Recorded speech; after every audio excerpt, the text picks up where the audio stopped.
Under the bright African sun, before the people of Namibia and the gaze of a world long accustomed to misunderstanding this continent, a voice rises, calm but unwavering, dignified yet defiant. It is not a cry of protest, nor an act of hostility. It is the articulation of truth long suppressed, the awakening of an identity long subdued. The words begin not with accusation but with gratitude. Gratitude for a moment of clarity, for a figure who has reignited a spark that many thought had faded. The message that follows, though addressed from Namibia, is not confined to its borders. It echoes across Burkina Faso, over the savannas and cities of Africa, reaching every heart that still believes the continent's story can be rewritten by its own hands. The speaker identifies not only as a president, but as an African daughter, one who has lived through the eras of promise and betrayal, who has seen her continent divided, underestimated, and conditioned to believe that progress must arrive with foreign signatures. But on this day, she speaks to honor a man who has forced the world to listen again, Ibrahim Traoré, the young leader of Burkina Faso. When his words first reached the airwaves, they did not sound like the language of diplomacy. They carried the rhythm of conviction, the tone of a soldier who had traded comfort for courage. To some, he was controversial. To many, he became a mirror reflecting what African leadership was meant to be, grounded in truth, driven by service, and unafraid of discomfort. He spoke not with hostility toward the outside world, but with honesty toward his own. He called for dignity, not isolation, for sovereignty, not seclusion. His message was simple, that the wealth of a people must serve those who own it, that leadership means defending your nation's soul, not auctioning it to the highest bidder. For decades, Africa has lived with a bitter paradox, a continent of immense riches, yet burdened with poverty. Beneath its soil, like gold, copper, cobalt, and uranium, the elements that power global industries, yet its people often remain excluded from the rewards of their own labor. The reason, as the Namibian leader points out, was never a lack of ability, but the persistence of dependency. Foreign investors arrived wrapped in the language of partnership. They promised development, technology, and progress. What they often delivered were contracts impossible to question, deals that transferred control while offering crumbs in return. Mining projects flourished, but the glow of their profits illuminated foreign capitals more than local communities.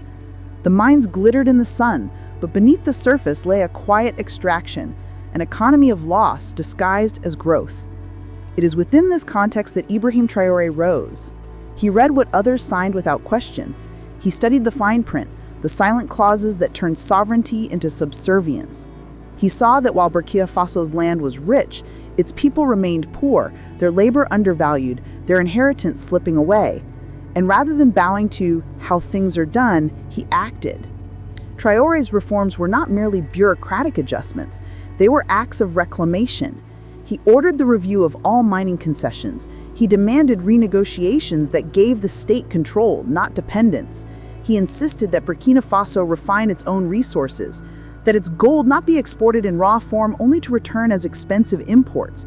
He expelled companies that refused fair terms. His decisions sent ripples across the continent. To Western analysts, they were radical. To ordinary Africans, they were revolutionary. For the first time in years, a leader had stood against a system that had quietly drained Africa's lifeblood for generations. When he declared that the nation's resources were not for sale but for service, he redefined what sovereignty meant in the modern era. He dismantled the illusion that aid and investment were forms of generosity. He revealed them, often as instruments of continued control. The Namibian leader's tribute turns this moment into a reflection on the African condition itself. For years, aid has been presented as salvation, yet aid, she argues, has been the disguise through which billions leave the continent and return as conditional loans. Ibrahim Traoré's words, "We do not reject cooperation, we reject deception," summarize an entire generation's frustration and awakening. When he said no to unfair contracts, Western media called him defiant. When he nationalized industries, they labeled him dangerous. But in the villages and cities of Burkina Faso, the people called him brave. For the first time, they felt the gold beneath their feet might finally benefit their children. His courage reignited something that many African leaders had forgotten: the belief that Africa does not need to beg, that Africa is not poor, that Africa is rich beyond measure, if only it governs its wealth with integrity. The Traoré effect is spreading. Across Africa, governments are re-examining old contracts, questioning long-standing dependencies, and asserting control over their production lines. The narrative is shifting from aid to ownership, from dependency to direction. To the Namibian president, this is not just about economics, it is about dignity. When she says Traore saved our billion-dollar mines, she means he restored the principle that Africans have the right to shape their own destiny. He saved more than assets, he saved belief itself. He proved that courage and clarity can make even small nations stand tall against global corporations. He showed that sovereignty begins not with speeches, but with action.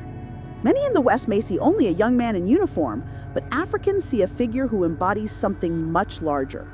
A rejection of humiliation, a resurrection of pride. He speaks truth without hostility. He refuses to mask submission as diplomacy. Traore's defiance is not fueled by hate, it is rooted in love for his land, his people, and his continent. He does not close Africa to the world, he simply refuses to let the world dictate Africa's worth. His leadership exposes a painful contradiction that Africa's story of independence was never completed. Political freedom was achieved decades ago, but economic and intellectual freedom remain unfinished. Traore's example is an attempt to complete that story. To the youth of Africa, his life is a message. Leadership, he teaches, is not about applause or comfort. It is about sacrifice. It is about waking each day ready to defend your people even when it isolates you. Courage, he reminds them, is not the absence of fear, but the refusal to let fear decide your actions. He stands in a line of visionaries, Kwame Nkrumah, Thomas Sankara, Patrice Lumumba, men who dreamed of one Africa, united and self-reliant. Yet Traore's generation adds something new, clarity of purpose in an age of global manipulation. He leads with moral authority in a time of political fatigue. He rejects the pretense of aid and exposes the cost of dependency. He has shown that Africa's liberation will not come through borrowed money, but by belief in its own potential. The Namibian president's message extends beyond admiration. It becomes a call to action. She urges her fellow African leaders not to fear Traore's example, but to learn from it, not to mock his defiance, but to reflect on why it makes them uneasy. Power, she insists, means nothing if it does not uplift the powerless. She calls for an end to the begging bowl mentality, the psychological inheritance of colonial dependency. Why should a continent with gold, fertile land, and young talent keep stretching its hand for loans? Why should nations rich in soil import food, where those rich in sunlight beg for energy? Progress will not come wrapped in foreign flags. It must grow from within. Africa must process its own resources, educate its own youth, and build its own industries. Its greatness will not be imported. It will be cultivated. The new revolution, she declares, is not fought with weapons, but with willpower. Not through rebellion, but through discipline.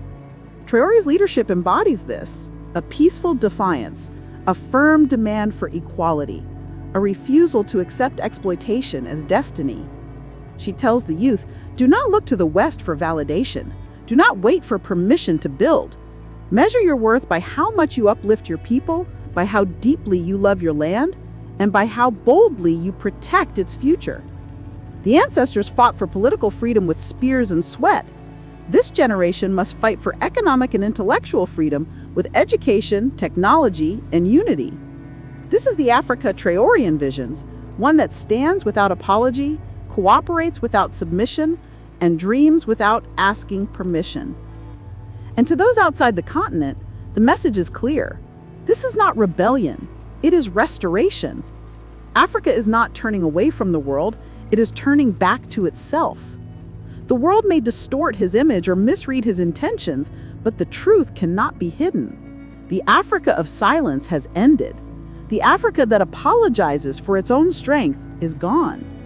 Real independence means owning not only your land, but your story, your education, your defense, your economy, your future.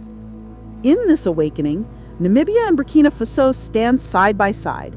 They pledge to trade, to build, to defend, to educate, and to trust one another without waiting for foreign approval. Because the new age of Africa will not be dictated, it will be self-written. And when history looks back, It will not see Ibrahim Traoré as merely a president.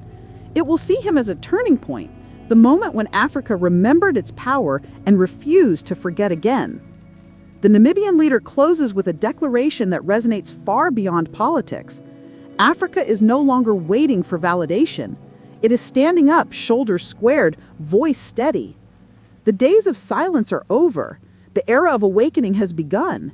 And it began the day a young leader from Burkina Faso dared to speak the truth, and an entire continent decided to listen.